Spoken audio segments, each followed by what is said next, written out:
Who are we kidding? Ravioli is a project. It can easily take 3 hours. And what always breaks my heart is that after those 3 hours of hard work, many home cooks end up with a disaster. You know, the filling oozing out in the pot, or the dough tasting flabby, or all those beautiful little dumplings sticking together. But it doesn't need to be this way. Today, I'll walk you through every step and every rookie mistake to make even your first try worth all the effort. If you want to jump to a particular step, click on the timestamps in the description below. Let's start with the filling. In Italian pasta dishes, the filling is almost always cooked, and it's crucial that you give it time to cool completely before using. Warm filling can steam the seal of your ravioli open and turn your dough soggy. If you want to break up this project into more manageable chunks, you might even want to make the filling a day or two ahead. Today I'm making Swiss chard and ricotta filling. Since I went over Swiss chard processing and storage in my last video, the link's below, I'll jump straight to cooking. If some chard stems are really wide, cut them in half lengthwise and then slice everything crosswise into small pieces. Set a skillet over medium heat and add 2 tablespoons of olive oil. When the oil is hot, add the stems, a little pinch of salt, give it all a little shake or stir to distribute it evenly, and cover. Cook, checking every 5 minutes or so. When you start to get browning, give it a stir and keep cooking until the stems are nicely browned. Regulate the heat so that the stems don't burn. While they're cooking, let's slice a garlic clove. A garlic press would also work here. We'll also chop all the leaves. You might need to work in batches for the leaves. Grab what you can comfortably handle, roll it up into a tight bundle, and slice. Then chop it up crosswise into small pieces. Your pieces don't need to be perfectly even, since the chard will shrink a lot during cooking. Our stems look done. Let's add the garlic, a tiny pinch of salt, and let it cook until aromatic, about a minute. Then add the leaves and a tiny pinch of salt. You can even hold the salt until they're wilted to make sure you don't oversalt. It looks like a lot of chard, but not for long. Cover and cook until wilted. This will only take a few minutes. Then uncover and cook until most of the moisture is gone, stirring frequently. If you still see a ton of steam, you're not there yet. We need to cook most of this moisture out, or our filling will taste watery. Okay, now it's looking good. Give it a drizzle of something acidic and you're done. You can use lemon juice, pomegranate molasses, anything you want. Just don't overdo it. Taste it for salt and acidity and adjust as needed. Now let the filling cool completely. If you want to speed it up, spread it out on a plate, cool for 15 minutes, and then refrigerate. But since I had other projects to work on, I just let it cool in the pan. While our chard is cooling, let's drain the ricotta. Pretty much all ricotta that I know of is sold too wet to use as is. That can be easily fixed with a few paper towels. But that only works on ricotta that doesn't have any stabilizers or gums. My favorite brand is Calabro, so that's what I'm using today. And of course, make sure it's whole milk, not low fat. Lay out a piece of foil, 3 layers of paper towels, ricotta, 3 more layers of paper towels, another foil, and the heaviest pot you've got. My paper towels are very thick and absorbent. If yours are flimsy and thin, you might need more layers. Let it sit like this for 15 minutes and you'll get a way better texture. By the way, in case you've seen my farmer's cheese video, you might remember me saying that it can be used just like ricotta. After further testing, I have a correction to that statement. Farmer's cheese is way more sour than ricotta. In all the dessert applications like cannoli filling, I find it far superior to typical ricotta because it balances the sweetness. But I tried using it as a filling for pasta and found it to be too sour. Once our ricotta is drained and the chard is cooled, put them together. Add a little grated parmesan and give it all a stir. Taste and season to taste. I like to add a little black pepper. This is also your last chance to correct the salt and acidity. If you aren't sure what you need, separate a small portion and practice on that. Our filling is done and we can move on to the dough. Set the mixer bowl on the scale and zero it out. Add 2 large eggs, 3 large yolks, and enough cold water so that the total weight of the wet ingredients is 185 grams. Add 5.7 grams of salt. That's 2 teaspoons of Diamond Crystal Kosher or 1 teaspoon of table salt. Add 300 grams of bread flour. Unbleached all-purpose will do in a pinch, but bread will produce a way better texture. Fit the mixer with a dough hook and get it running on medium-low speed until you get a dough. Be patient. In real life, it takes longer than in a video. This first step of bringing the wet and the dry ingredients together can be done in a mixer, in a food processor, or with a fork in a bowl using the well method. The only difference is that in a mixer, the wet ingredients go in first, and in a food processor, the dry ingredients go in first. Where you put the salt doesn't really matter. You can add it to the wet or the dry. I'll link to a detailed video on the food processor method, kneading by hand, and all sorts of dough troubleshooting in the description below. Once you get the dough, scrape down the mixer bowl and knead it for about 5 minutes on medium-low speed.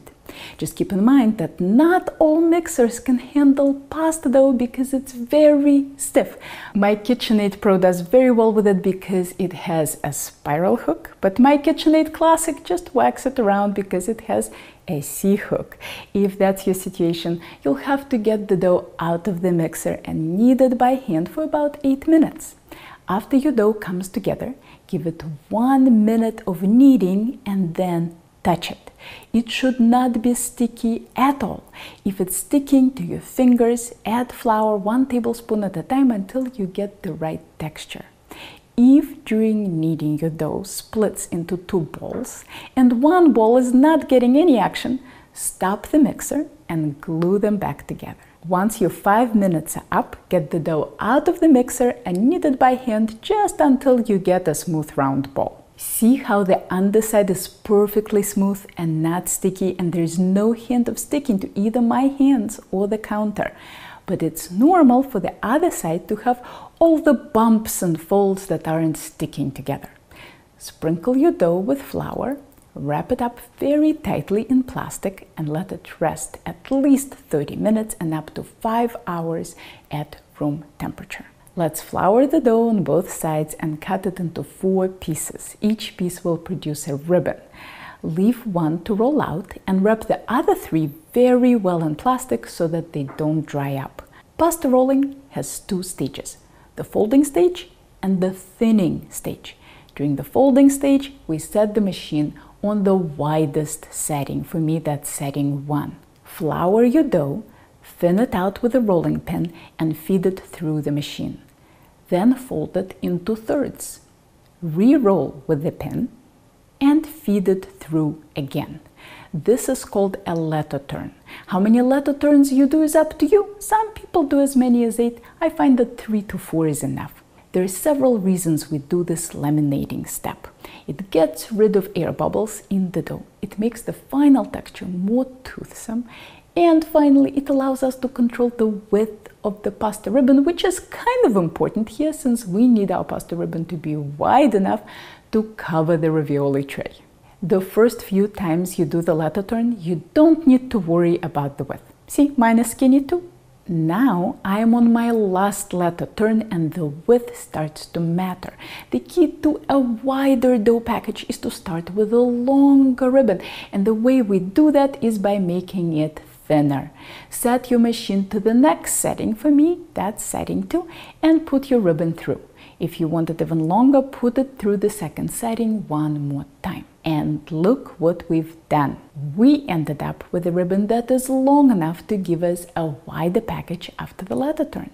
If it's not quite there, roll it out a little wider with your rolling pin. Don't forget the flour. The most common rolling mistake that I see is not flouring the dough enough. Check that it's wide enough for your ravioli tray and sprinkle the area where you plan to place your finished ribbon with plenty of rice flour. Then start thinning out your ribbon.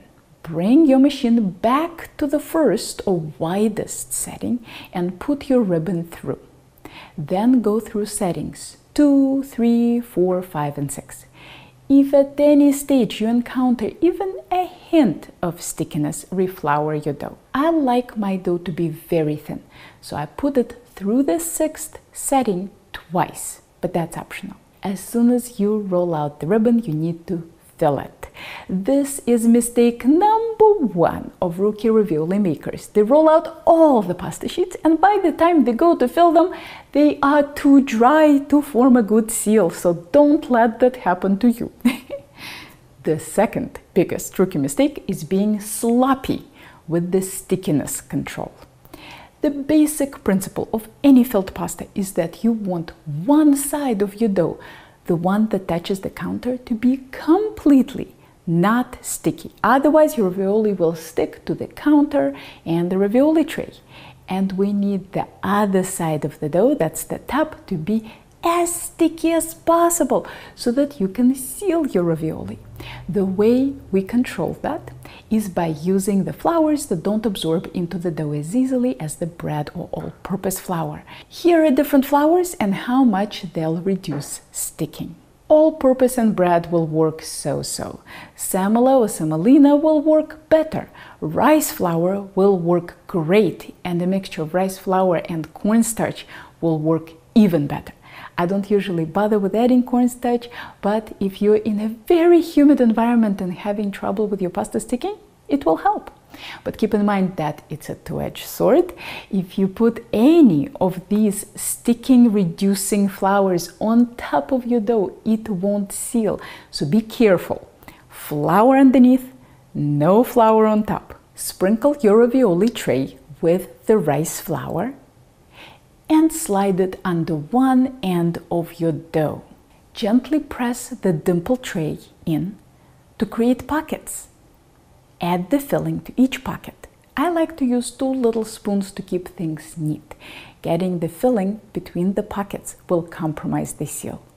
Measure how much dough you'll need to cover your tray and add an extra inch just in case. Cut your ribbon off so that you don't waste extra dough.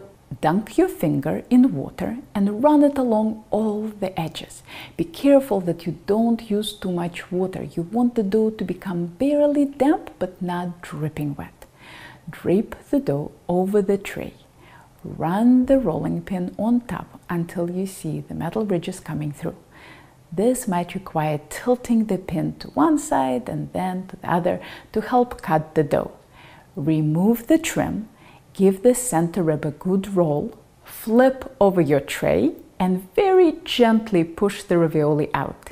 If some of them are still stuck together, cut them apart with your dough scraper. The next step is completely optional. You can go through all the edges and gently rub them between your thumb and index finger to thin them out. This is not important for the seal. If you did everything correctly up to this stage, your ravioli are completely sealed. I do it to keep the thickness of the dough perfectly uniform through the whole dumpling. Otherwise, the edges are twice as thick as the rest of the dough, which makes it harder to cook your ravioli evenly. Either the dough ends up too soft in the middle or too chewy on the outside. But you'll have to experiment to see what you like. I know many people actually like the chewy edges, so to some it's not a bug, it's a feature. When your ravioli are done, move them to a baking sheet that is covered with parchment or foil and sprinkled with the rice flour. If you have dough left over from your ribbon, you can use it to make a few more ravioli. You don't need to make all 12, you can make as many as your dough will allow. In my case, it's 2 more. By the way, the trim can be collected, wrapped tightly in plastic, and re-rolled. You don't need the letter turns since it's been laminated plenty. You can go straight to thinning it out. To be more efficient, I like to collect the trim from all 4 ribbons and make a 5th big ribbon with it instead of lots of little ribbons.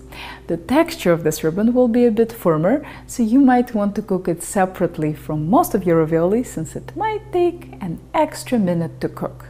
Before you roll out your next ribbon, make sure that you move all the rice flour away from your rolling machine and go back to the bread or all-purpose flour. We don't want to get the rice flour into our dough during rolling. I want to show you another tool for making ravioli. It's a round cutter. Roll out your ribbon and place it on rice flour. Use your round cutter to make slight indentations in the dough to mark the locations of the filling. Make sure the circles are right next to each other so that you don't waste any dough. Sorry guys, I didn't realize that my markings won't be visible on camera, but I promise I can see them. Place a spoonful of filling into each circle. Run a wet finger around each pile of filling. Measure out how much dough you'll need and add an extra inch or two just in case. Cut the ribbon in that spot. Drape the dough over the filling, and now you need to be careful that you don't trap too much air inside your dumplings. Try to keep the edges open as long as possible. First, seal between the two rows. Then push the air out and seal the dough around each dumpling. You can help the dough not stick together by placing a pastry scraper or something else in between. Don't be afraid of the folds in the dough. If anything, it gives your ravioli a homemade look. And don't panic if a bit of air does get trapped inside. Sometimes it's unavoidable, but we want to reduce those air bubbles because they tend to expand during the cooking and can result in misshapen or even ripped ravioli. Then use your round cutter to cut the ravioli. Press down firmly and twist back and forth. What I love about the round ravioli is that they hold more filling, but they do take a bit more skill to shape than the ones that are made with the tray. Just like with the square ones, you can leave them as is or thin out the edges. I'll be honest with you that this is the kind of task that I'd give to one of my kids if they wanted to play with the dough. If you're doing it all by yourself, this thinning step is probably not worth it unless you work in a fancy restaurant. Storage is not a very exciting topic. There is no fun B-roll, but we have to talk about it. Unless you store your ravioli properly, you'll destroy all your hard work. Your ravioli have to be stored in a single layer on a flour tray. If you pile them on top of each other, they'll stick together. If you plan to cook them within 30 minutes, just leave them at room temperature. If you plan to cook them later in the day, put them in the fridge for 20 minutes. Then cover them with plastic and keep them in the fridge until you are ready to cook them. The reason I first put them in the fridge uncovered is to reduce condensation. But make sure you set a timer and don't forget to cover them or they'll dry out. If you plan to cook them the next day or the next month, place the tray with ravioli in the freezer just until they're hard, 1 to 2 hours. Then immediately move them into a Ziploc bag and keep in the freezer. They don't need to be in a single layer in the Ziploc bag. Once they are frozen, they won't stick together. Again, make sure to set a timer. If they sit uncovered in the freezer for too long, they'll dehydrate and the dough will crack. Oh, and don't defrost them before cooking. Put them in the boiling water, frozen, and just be aware that they'll take a few extra minutes to cook. I'll go over that in a minute when we get to cooking. Before you cook your ravioli, make sure your sauce is ready. You can use any sauce you want. Swiss chard ravioli go great with pesto or tomato sauce, but it's hard to beat sage butter for simplicity and deliciousness. Set a large skillet over medium heat and add 4 tablespoons of butter. It's a good idea to whisk it to release the steam until the foam subsides, otherwise it can splatter. Once the white foam starts to go away, add a whole garlic clove and your sage leaves. For each portion, I use 1 tablespoon of butter and about 3 leaves. Cook them until they start to stiffen. This usually only takes a minute. Flip and cook until the other side is crispy. We want our butter to turn dark brown, but not black, so regulate the heat as necessary. As soon as the leaves are crisp and the butter is dark brown, take it off the heat and sprinkle each leaf with a little salt. Discard the garlic and let your butter cool for about 5 minutes. Then add a squirt of lemon and a little salt. Bring a large pot of water to almost a boil and salt it generously. I'm only cooking one portion right now, so my pot is not that big. Get the water to a full boil and dampen your ravioli. Cover the pot and keep it on high heat just until you get the boil back. If they're fresh, this will happen very quickly. If they're frozen, it might take 3 minutes or so. Once you have a boil, uncover them and give them 1 minute for fresh or 2 minutes for frozen. Here's how to test for doneness. Fish one out onto a plate. If you're starting from frozen, you'd have to cut it in half and test that the filling inside is hot. But if you were starting from fresh, the only bottleneck is the double layer of dough on the edges. If that's done, they're all done. So cut a tiny piece off the edge and taste. Just try to do all this testing quickly so that your pasta doesn't overcook. As always, no colander please. Fresh pasta is too delicate to dump like that. Use a spider or some other slotted spoon. Normally, I'd put the pasta straight into the pan with the sauce, but since I'm only doing one portion for now and saving the rest for my family's dinner, I'll do all the mixing in a little bowl. In goes our sage butter and a couple of teaspoons of fresh butter. Brown butter and fresh butter are completely different, and I like to combine them. Give it all a stir and serve immediately. Here, let me cut one in half for you. I just love how the dough came out paper thin, but not at all flabby. It has this nice bite to it. Okay, one more bite and then we'll talk about some frequently asked questions. What if my dough refuses to become smooth during kneading? Different people knead differently. I find that some people press too hard or smear the dough on the table or rip it with their fingers underneath. But in the end, it all works out even if your dough isn't perfectly smooth during kneading. As long as you give your dough a good workout, enough gluten will develop and your dough will be perfectly functional. If you want to improve your kneading technique, watch my basic egg pasta video. Can I make the dough the day ahead? I don't recommend that. Your dough can wait up to 5 hours before you use it. If you make it the day ahead, it often develops brown spots even if you store it in the fridge. The good news is that you don't need to make ravioli the day you want to serve them. They freeze beautifully and taste every bit as good. How come it's okay to re-roll the trim even though it's covered in rice flour? Once you squish the trim pieces together, most of the rice flour will end up inside the dough. It will make the dough a bit firmer, but it shouldn't affect how sticky it is on the outside once you roll it out. So your ravioli will still seal together just fine. If you're worried, you can always just cut that last ribbon into pappardelle or some other shape without filling it. How come some filling was left over? I find that it's always better to have more filling than less, because leftover filling can be used for some other purpose. For example, you can spread it on toast. But if you run out of filling, that's kind of annoying. Keep in mind that some ravioli can fit more filling, like the round ones, and some less, like the square ones. And some people choose to fill the scraps and some don't. So how much filling you'll use will vary person to person. I hope this tutorial will help you make wonderful ravioli. If you want more filling ideas, check out the description below the video. Here are more very detailed culinary tutorials for you to check out. And if you are ever in the Boston area, maybe I'll see you in one of my classes.